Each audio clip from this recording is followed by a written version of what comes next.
बिस्मिल्लाहिर्रहमानिर्रहीम। आप YouTube channel देख रहे हैं पाकिस्तान और दुनिया भर के देखने और सुनने वालों को राशिद का सलाम। कई व्लॉग्स में आपको बता चुका हूं कि जो परवेज़ इलाही हैं बहुत अहमियत के अमल है, क्योंकि उनका फ़ैसला, जो भी उनका फ़ैसला होगा वो पाकिस्तान की या पंजाब की तकदीर बदल देगा। आजकल तो पाकिस्तान की तकदीर की बात है, क्योंकि इम्पोर्टेड टोला हमारे ऊपर मुसल्लत है और उनके फ़ैसले से बहुत ही वो अहमियत रखता है उनका फ़ैसला। और उनके फ़ैसले पे ही जो इन्हिसार है कि किस जानब क्या चीज़ हो सकती है। तो इसलिए उनकी 10 सीटें जो हैं वो बहुत ही अहमियत की अमल है और बहुत ही मतलब इम्पोर्टेड वज़ीर आज़म को अगर उतार सकता है या कुछ भी नुकसान कर सकता है तो परवेज़ इलाही का फ़ैसला है। तो अगर फ़ायदा पहुँचा सकता है तो दूसरी जानब वो भी परवेज़ इलाही का है। दोनों तरफ से परवेज़ इलाही इम्पोर्टेंट हो गए हैं कि जो उनका फ़ैसला अगर वो तलील करते हैं असम्बलियाँ, तो फिर ये हुकूमत को टफ टाइम होगा। वो नहीं बचा सकती हुकूमत अपनी। तो इलेक्शन करवाना पड़ेगा। अगर नहीं करते इसके बरअक्स तो फिर मामला सारा चेंज हो जाएगा। इमरान खान साहब से वो छीना भी जा सकता है पंजाब, कुछ भी हो सकता है।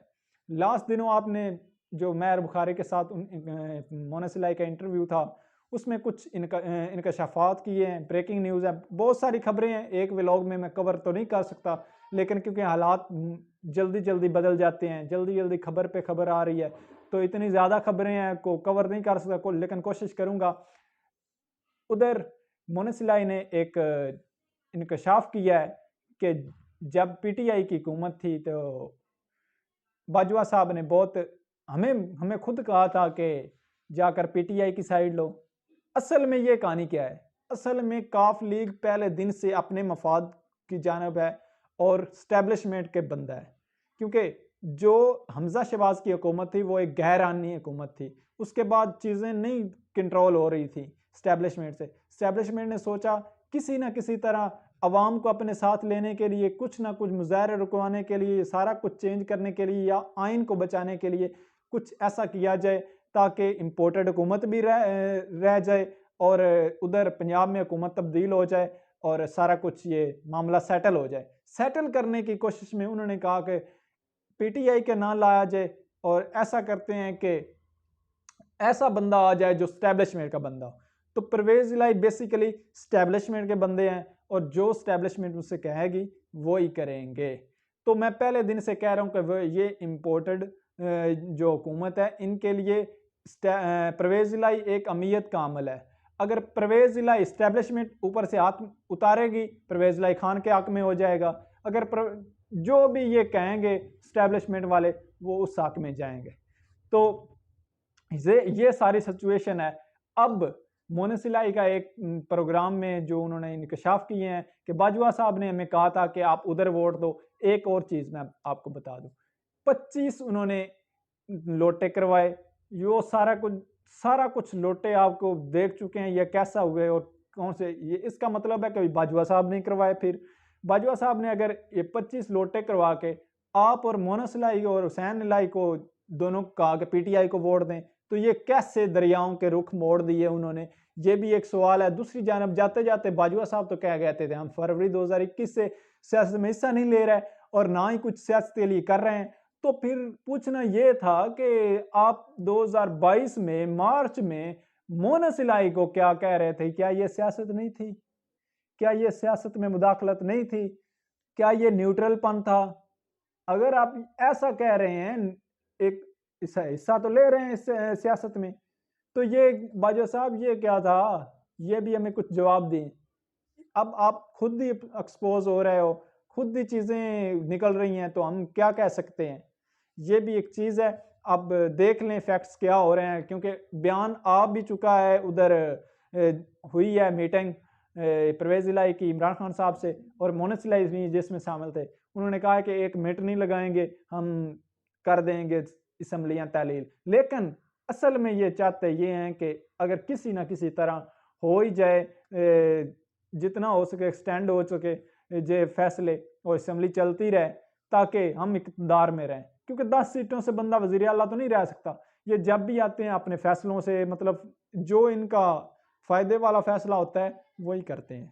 स्टैब्लिशमेंट ने इन्होंने कहा कि फलां करो, क्योंकि इन्होंने पहले भी दोहरा मेयार किया है। एक तो अगर इस इमरान खान साहब से खड़े थे इमरान खान साहब के लिए, तो इनको चाहिए था कि कहना कि हमारी 10 सीटें, आपकी 180 सीटें हैं, लिहाजा आप जिसको मर्जी है वजीर आला बनाओ, तो हम आपके साथ अलाइन हैं, हम आपके साथ खड़े हैं। तो ये था मर्दानगी वाला फैसला। लेकिन इन्होंने मुकमका का फैसला किया है। मुकमका की सियासत उनके यहाँ ऐसी की जाती है कि जिसमें फ़ायदा हो वो सियासत होती है, बाकी वो सियासत नहीं उनके यहाँ गिनी जाती। तो ऐसी पहले भी उन्होंने कहा है कि जानबूझकर एक सियासी तौर पर लड़ाई हुई और गहमा गहमी हुई उधर काफ लीग में, और 2-3 लोग उधर चले गए, जो बाकी हैं वो इधर आ गए। एमपीएस और एमएनएस की बात कर रहा हूँ। एमएनएस उधर चले गए, एमपीएस उधर चले गए, दोनों हुकूमतों में उन्होंने हिस्सा ले लिया। फेडरल में भी उनकी जो वजीर हैं और दूसरी तरफ इधर भी परवेज लाई हैं, वो वजीर आला बने हुए हैं। मोनस लाई जो हैं वो भी वजीर आला ही तकरीबन बने हुए हैं, और सारा कुछ चल रहा है। और दूसरी जानब परवेज मोनस लाई कह रहे थे कि हमने तो कहा था पीटीआई को कि कोई ना अपना अफसर दें, एसएचओ दें, तो अपना मुकदमा दर्ज करवा लें। भाई कौन सा कदमा, मुझे मुकदमे की क्या, एफआईआर की क्या समझ नहीं आ रही कि कोई भी वो तो करवा सकता था। आपको परवेज लाई वजीर आला पंजाब है, पूरी सारा कुछ पीटीआई के कंट्रोल में है, एक बंदा भी आपको नहीं मिला ऐसा जो आपका मुकदमा दर्ज कर दे। तो ये क्यों नहीं मिला था? ये या के बात कुछ और थी कि जिनके खिलाफ मुकदमा हो रहा था वो कोई और थे, वो कुछ हैंडलर्स थे, वो कुछ ताकतवर तरीन लोग थे, उनके खिलाफ करना नहीं था। असल में बात ये है। तो इस किस्म की चीज़ें चल रही थी और चल रही हैं, और हो सकता है कोशिश की जाए पंजाब भी छीनने के लिए इमरान खान साहब से। और तरीके अदम एतमाद तो अब कुछ खबरें ये हैं कि तरीके अदम एतमाद नहीं आ रही क्योंकि वोट नहीं पूरे हो रहे, लेकिन कुछ भी हो सकता है। ये पाकिस्तानी सियासत है। इधर चौधरी बिरादरान जो हैं वो अपने मफाद के लिए जो कोई करते हैं। अगर उनको उस तरफ से ग्रीन सिग्नल्स आ गए, स्टैब्लिशमेंट की तरफ से, सीधी सी बात है, स्टैब्लिशमेंट की तरफ से ग्रीन सिग्नल आ गए कि आप ऐसा करो, तो वो वैसा करेंगे। अगर उन्होंने कहा कि इमरान खान साहब का साथ दो, तो वो उनके साथ देंगे। ऐसा कुछ हो रहा है। ये अपडेट है आपके लिए, और बाकी मीडिया पर तो नहीं ये चीज़ें बताते, हम लोग बता देते हैं। तो पता नहीं इसके पीछे हम पता नहीं कितना कितना कुछ भुगतते हैं, तब आपको बताते हैं, और कितनी फ़ोन कॉल्स और पता नहीं कितनी मेहनत लगती है, और फिर पता नहीं क्या कुछ भुगतना पड़ता है आपको बताने के लिए। लेकिन अब बात करते हैं जी आर्मी चीफ पर। आर्मी चीफ पर भी कुछ चीज़ें आ रही हैं जानबूझकर। मैंने लास्ट व्लॉग में भी बताया था, जानबूझकर कुछ लोग प्रापोगंडा कर रहे हैं। अब प्रापोगंडा का थोड़ी शक्ल तब्दील कर दी गई है, अब कुछ और किया जा रहा है।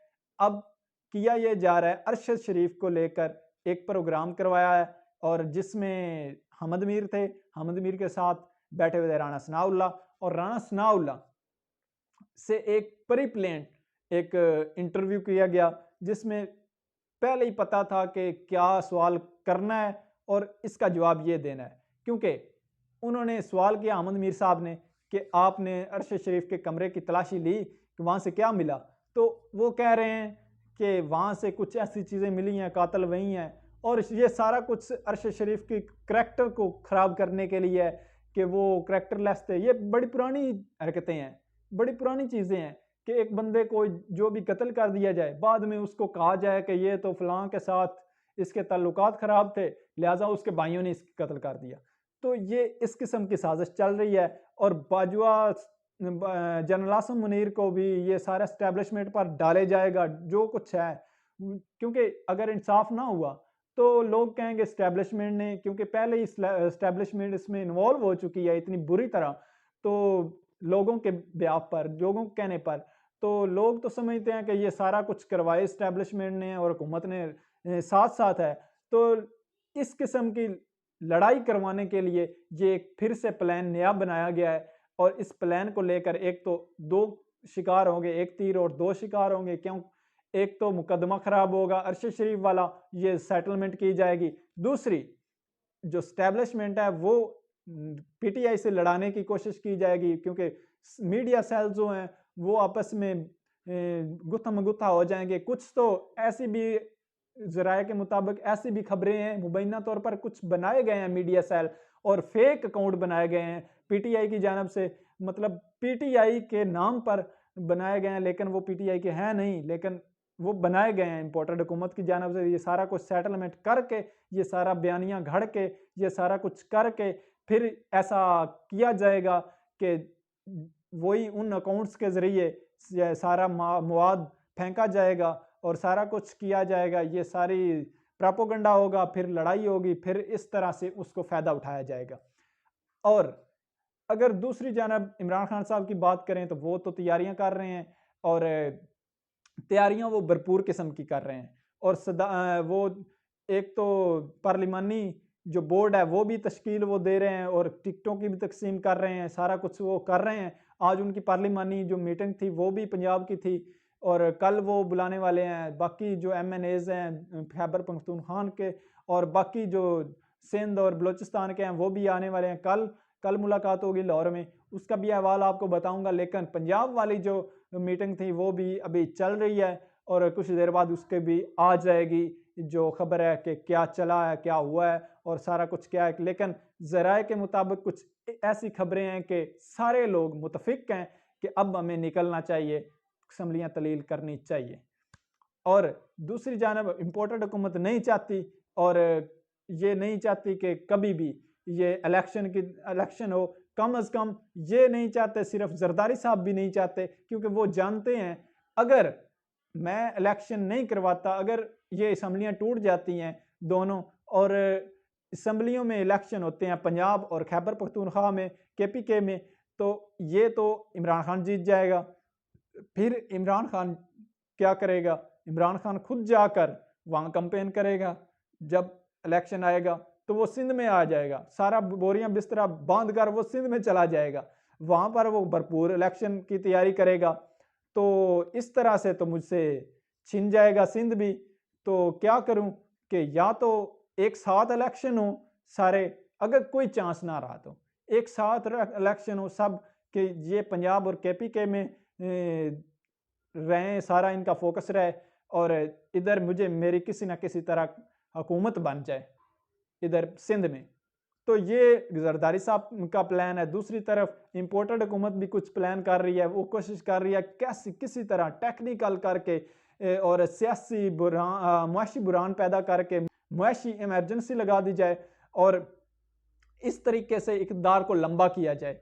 इक़्तिदार थोड़ा सा लंबा करके और उसमें नवाज शरीफ के सारे जो केसेस हैं वो ख़त्म किए जाएं, इमरान खान साहब को नायल किया जाए, सारा कुछ करके ये सारा तमाम चीज़ें क्लियर करके NR2 मुकम्मल करके और उसको बिल्कुल एक सेव करके फिर इलेक्शन की जानब जाया जाए। और उस वक्त तक हो सकता है कप्तान की गुड्डी नीचे आ जाए और नवाज शरीफ की चढ़ जाए। तो इस किस्म का चीज़ें करके तो हम इलेक्शन में जाएंगे, उनकी कोशिश ये है। लेकिन जो भी करना है कप्तान को वो जल्दी जल्दी करना है, एक हफ्ते से पहले करना है, इसी हफ्ते में करना है, क्योंकि अगर जितना चीज़ें लंबी खींचते गए उतने ही वो फंसते जाएंगे, उतनी ही चीज़ें जो हैं वो कंट्रोवर्सी होगी, उतनी चीज़ें पर बहस मुबहसा और ये चीज़ें बिक बकाव होगा और ये सारी खरीदो फरोख्त होगी। तो लिहाजा कप्तान को चाहिए कि जल्दी जल्दी फैसले करें और अपनी स्ट्रेटजी बनाएं और उस स्ट्रेटजी की तरफ जल्दी से चलें, क्योंकि अगर इन्होंने जल्दी से निकलना है इस चीज़ से तो जल्दी करनी पड़ेगी। अभी तक के लिए इतना ही। अपना ख्याल रखें, अपने चैनल का भी। अल्लाह हाफिज़।